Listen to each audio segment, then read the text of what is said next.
Nous sommes très heureux aujourd'hui d'accueillir ce magnifique navire qui s'appelle Explora 2. C'est un navire d'une capacité de 900 passagers et de 500 en termes d'équipage, 500 pax. Donc vraiment, nous sommes vraiment ravis aujourd'hui de mettre en place ce dispositif. L'objectif, c'est d'apporter vraiment une plus-value économique pour la ville du Basse-Terre et le territoire du Sud-Basse-Terre. C'est la raison pour laquelle la communauté d'Agglo Grand Sud Caraïbes et l'Office de tourisme Grand Sud Caraïbes ont mis en place cette organisation, ce dispositif pour accueillir dans les meilleures conditions cette clientèle que nous espérons et nous souhaitons pérenniser l'arrivée de ce magnifique navire. Oui, en effet, la ville avait tout prévu sur le plan accueil, animation de ce premier bateau de la saison des croisières et nous sommes très déçus de voir que ce bateau est trop large. Après avoir pris renseignement, il semblerait qu'à cause de la houle, il ne puisse donc accoster à quai.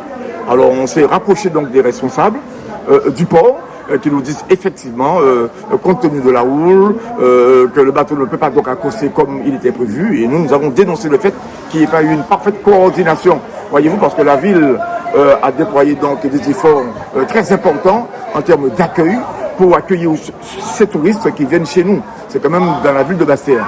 Nous avons cette tradition hospitalière et nous avons soigné donc cet accueil. Donc nous dénonçons avec force ce manque de coordination. Je demande donc à la ville, au maire de Basse-Terre, de faire ce qu'il y a à faire en termes de communication à l'endroit donc du port pour que les choses se passent autrement, que nous soyons avisés, en tout cas avertis. Oui, c'est toujours importante, un bateau de luxe, 900 personnes qui vient à Basse-Terre, donc avec l'ensemble des partenaires, la région et surtout la communauté d'Agglo. Nous tenons à être à la hauteur de l'événement.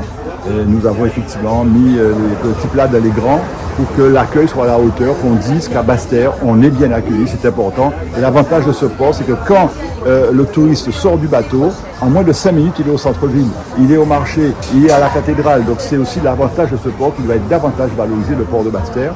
Et donc il y a toute une logistique qu'on a mis en place, on a amélioré l'accueil, on a un défilé de mode avec le Cassin qui est très connu à Basse-Terre, et puis le balisier aussi pour l'animation musicale en partenariat avec les autres partenaires. Et mais la ville de Basse-Terre se doit d'être à la hauteur. La prochaine fois où le bateau viendra, il revient bientôt, on s'organisera pour qu'on puisse remettre la médaille de la ville au capitaine de ce bateau qui est un bateau important puisque c'est un des plus gros bateaux de luxe avec 11 étages, 7 restaurants, 900 personnes.